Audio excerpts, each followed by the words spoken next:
Bienvenue sur ma chaîne YouTube. Donc aujourd'hui, présentation de deux filtres de GMIC pour changer. Donc c'est Sepia et Retro Fade. Donc là vous avez Sepia, là vous avez Retro Fade et ici c'était la photo de départ. Donc l'idée c'est de donner un petit effet rétro. Donc si vous trouvez le rendu intéressant, n'hésitez pas à me mettre en commentaire ce que vous en pensez, si vous avez des idées d'amélioration aussi. Et comme chaque jour, je vous souhaite un bon visionnage. Alors c'est parti, nous voici dans l'éditeur d'images GIMP. On va aller tout de suite sur le site pixabay.com, je vous mets le lien dans la description. Ne pas oublier de cliquer sur j'aime, donc là je suis le 24e. Ensuite vous cliquez sur télécharger gratuitement, on va prendre 1920 par 1280, on va cliquer sur ouvrir.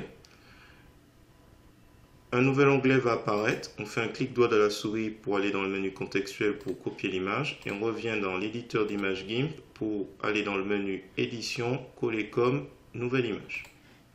Donc là on se retrouve avec un calque copié, je vais renommer le calque par le nom original et on va se diriger tout de suite dans le menu filtre et on va aller sur le plugin gratuit GMIC Qt. Je vous mets le lien pour l'installer, ainsi qu'une vidéo pour vous montrer comment l'installer.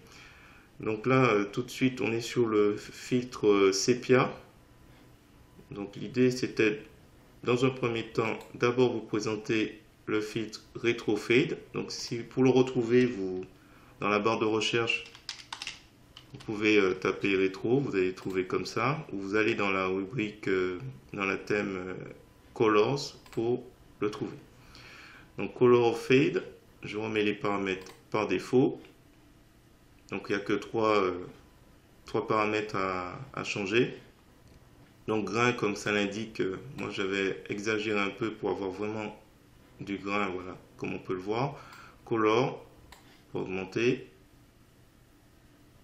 Voilà. Si vous voulez voir à quoi ressemble votre photo avant, vous faites un clic droit de la souris pour revenir avant, dessus, ou vous décochez simplement aperçu. Donc là, on voit avant, après. Donc après, à vous de modifier. Donc là, je le réduis. Enfin, on teste un peu les différents paramètres qu'il y a. Donc là, c'est trop. Voilà. Donc ensuite, l'idée, c'est d'associer Retro Fade avec tout à l'heure Sepia. Donc on a quelque chose de... Je vais réduire encore un petit peu. Voilà, on va laisser comme ça. Donc on va ensuite dans la partie entrée et sortie. Mode de sortie, on va mettre nouveau calque active. Alors, new active layer ici. On va cliquer sur le bouton appliquer. On va attendre que le traitement se passe. Donc là, du coup, il me remonte un aperçu avec le nouveau calque, mais en fait moi je vais l'associer avec le filtre Sepia. Et voilà, donc là même chose. Alors, je remets les paramètres par défaut. J'avais vu que c'était assez intéressant d'augmenter le contraste. Donc, comme d'habitude, si ça vous plaît, avec les paramètres par défaut, vous gardez. Donc là, comme on joue avec les différents paramètres, le contraste me plaisait bien. Et après, mode de sortie, j'ai mis New Layer. Comme ça, on va conserver. Donc si je fais appliquer ou OK, on fait OK. Donc on se retrouve avec... Donc, je vais renommer chaque calque. Donc on avait original. Ensuite j'ai mis Retro Fade. Et ensuite j'ai mis Sepia. En partant de Retro Fade. Voilà, je vais prendre la petite loupe. Voilà, c'était une présentation assez simple.